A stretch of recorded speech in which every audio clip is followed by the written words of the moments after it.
Halo Sobat After Rest, balik lagi bersama gue Sadrina Evanelia di Review After Rest. Kali ini sesuai dengan janji gue kemarin ya, kita akan ngebahas bagaimana sih jalannya latihan Marc Marquez pakai perdana gitu ya, pakai motorsport di tahun 2026 ini, dan juga perdananya Marc Marquez menggunakan motorsport lagi nih setelah cedera ya, pasca cederanya karena crash di MotoGP Mandalika 2025 kemarin.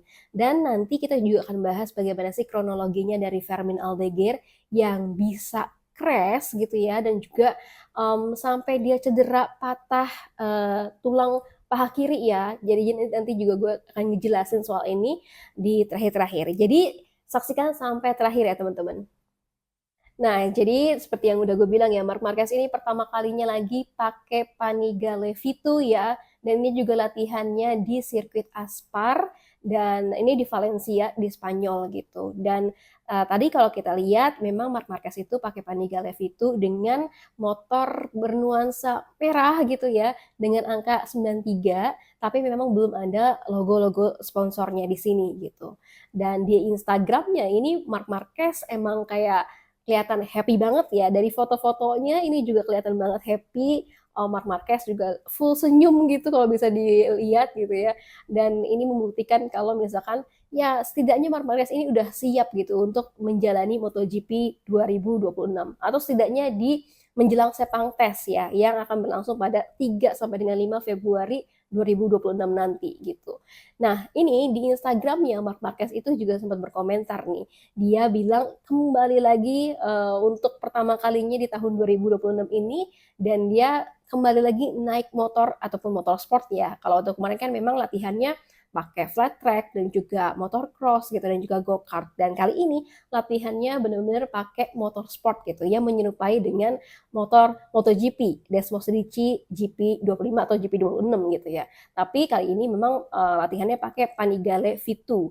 Dan Marc Marquez bilang gitu ya, ini dia kembali lagi naik motor dan juga untuk mendapatkan feelingnya balik lagi gitu ya. Dan ini Marc Marquez juga pakai emoticon love merah gitu. Tapi ini ada foto di mana Marc Marquez pakai motor nomor satu nih guys. Jadi ini juga yang bikin heboh gitu ya di media sosial. Jadi juga ada perdebatan gitu ya, apakah ini Marc Marquez di MotoGP 2020 akan menggunakan motor nomor satu gitu. Karena kan waktu kemarin di tahun 2025 rumornya dari peraturan Liberty Media gitu ya, bagi para pembalap yang memang juara dunia MotoGP harus menggunakan nomor satu gitu. Tapi kayaknya sih Marc Marquez nggak bakalan pakai nomor satu ya. Gue yakinnya Marc Marquez tetap pakai 93 karena memang itu udah ikonik banget buat Marc Marquez pakai 93. Dan beberapa kali juga kan sejak di Honda pun gitu ya, Marc Marquez ini sudah menolak menggunakan nomor satu dan juga lebih memilih untuk menggunakan nomor 93. Nah, ini karena ada foto Marc Marquez menggunakan motor nomor satu gitu ya, dan kemudian juga kalau kita lihat memang ada tulisan gitu di depan motornya, ada Future Champ Academy gitu. Jadi ini tuh memang motor pinjaman guys, bukan motor Marc Marquez gitu ya yang dijadikan nomor satu. Karena motor nomor satu ini ternyata adalah motor dari Future Champ Academy Panigale V2. Dan karena ini juga dipakai sama Marc Marquez gitu ya, ini bisa jadi kalau misalkan ingin memperkenalkan akademinya balap motor dari Ducati gitu ya sebagai ajang pendidikan pembalap untuk calon sang bintang gitu ya alias juara. Jadi nama lengkap dari programnya ini adalah V2 Future Champ Ducati Academy Become the Next One gitu ya, yang dimentorin sama Mikel Piro. Dan ini tadi ya seperti yang gue bilang, akademi ini mendidik para pembalap-pembalap yang ada di bawah ataupun di atas usianya 21 tahun. Jadi itu ya dibalik soal motor nomor satu dari Future Champ gitu ya, akademi yang dipakai sama Marc Marquez. Jadi bukan Marc Marquez akan menggunakan motor nomor satu gitu di MotoGP 2026, bukan. Tapi kayaknya ini sebagai ajang promosi juga ya gitu. Jadi kan kalau misalkan ada motornya dipakai sama Marc Marquez pasti akan jadi heboh gitu ya. Dan pasti orang juga akan mengulik-ngulik nih, ini maksudnya apa ya Future Champ Academy gitu. Sampai akhirnya ini kan juga memperkenalkan akademinya dari Ducati. Oke, kita lanjut ya soal bagaimana sih jalannya hari pertama trainingnya Marc Marquez pakai Panigale V2 di sirkuit Aspar pada tanggal 8 Januari 2026 gitu ya. Dan dia latihan, Marc Marquez ini nggak sendirian, tapi bersama dengan Mikel Piro selaku dari pembalap tes Ducati gitu. Nah, kalau dilihat dari instastory-nya Mikel Piro gitu ya, ada motor-motor yang memang dipersiapkan di box gitu ya, di pedok dari sirkuit Aspar itu kayak ada motornya Alex Marquez dengan angka 73 gitu ya.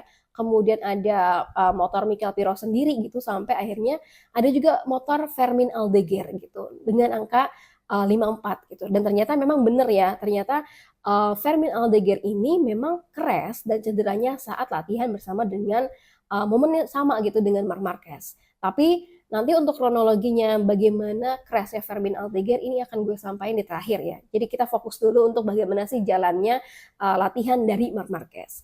Jadi Mikel Piro ini yang training bareng sama Marc Marquez ini diwawancarain sama GP1 ya.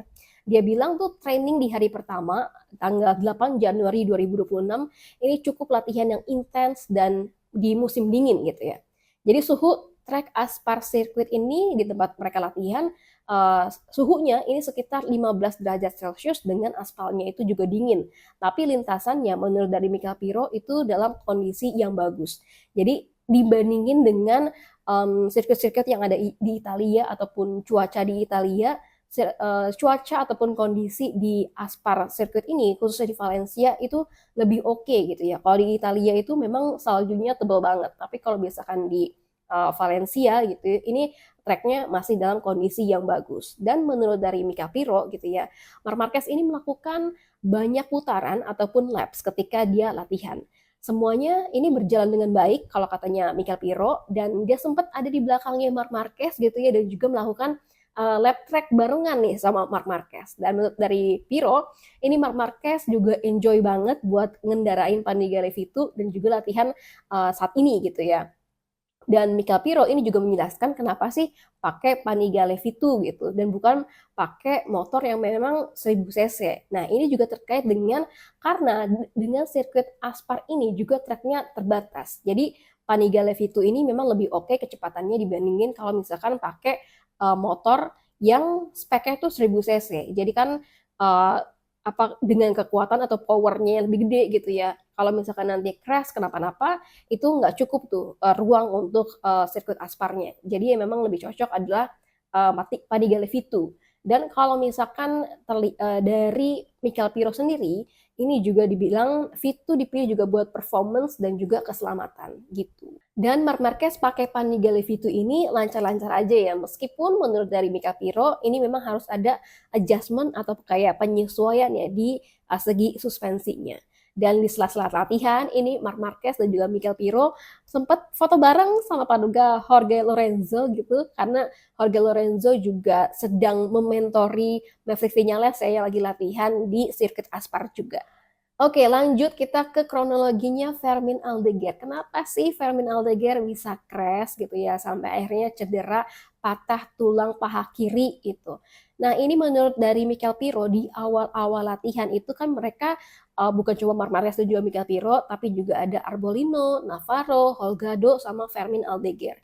Nah, Fermin Aldeguer ini crash di pagi hari ya, di awal sesi latihan gitu, setelah melakukan beberapa laps. Dan di aspalnya itu ternyata masih dingin gitu. Jadi karena aspalnya dingin juga gripnya ini berpengaruh ya sama grip ban motornya gitu, sampai akhirnya Fermin Aldeguer itu crash. Dan menurut dari Piro, crashnya dari Fermin Aldeguer ini cukup fatal dan langsung masuk ambulans ke sirkuit. Dan sempet ya suasananya itu jadi tegang karena ya Fermin Aldeguer cedera gitu ya dan harus dibawa pakai ambulans ke rumah sakit gitu. Jadi memang sempet yang tadinya have fun gitu ya latihannya ini sempat tegang juga dan juga khawatir sama Fermin Aldeguer gitu. Dan Fermin pun akhirnya ini dibawa ke rumah sakit terdekat dan hasil pemeriksaannya adalah Fermin Aldeguer kena cedera patah tulang paha kiri gitu. Dan Fermin hari ini menurut dari Grace ini tanggal 9 Januari 2026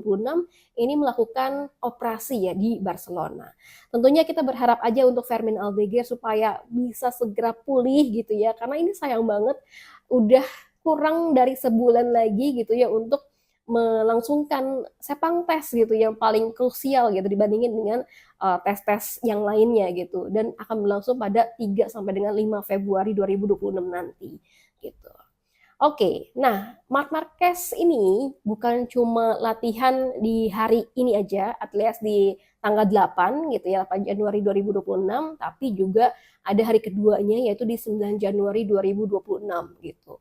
Di hari keduanya ini Alex Marquez join ya untuk ikutan latihan bersama dengan Marc Marquez, tapi kalau misalkan di tanggal 8 Januari 2026 itu Alex Marquez belum latihan gitu. Dan Marc Marquez ini bakal melanjutkan mencoba setup motornya dan latihan lagi untuk melakukan beberapa putaran ya di sirkuit Aspar ini. Dan kalau dari laporannya Mikel Piro gitu, Marc Marquez ini kelihatan ya pakai motor yang memang kayak replikanya udah replika motornya MotoGP gitu, alias replikanya Desmo Sedici dari MotoGP Marc Marquez, karena udah kelihatan tuh logo-logonya gitu ya, kemudian juga logo sponsor, kemudian juga ada angka 93-nya yang dan juga warna khas dari Ducati Lenovo banget ya. Jadi ini mirip banget sama Desmo Sedici-nya, meskipun ini bukan motor balap ya, jadi bukan motor balap MotoGP-nya, karena kan memang tidak boleh sesuai dengan peraturan konsesi A gitu. Jadi memang nggak boleh pakai 1000 cc sesuai dengan konsesi, peraturan konsesi, dan juga tadi ya yang udah dijelaskan sama Mikel Piro, kalau di sirkuit Aspar itu lebih cocoknya pakai yang V2 kayak gitu. Oke, segitu dulu teman-teman untuk review After Race kali ini. Jangan lupa untuk like, comment, dan juga subscribe. Ayo, siapa yang belum subscribe? Ayo di-subscribe dulu ya. Dan jangan lupa untuk terus selalu mendukung gue di podcast After Race. Bye-bye!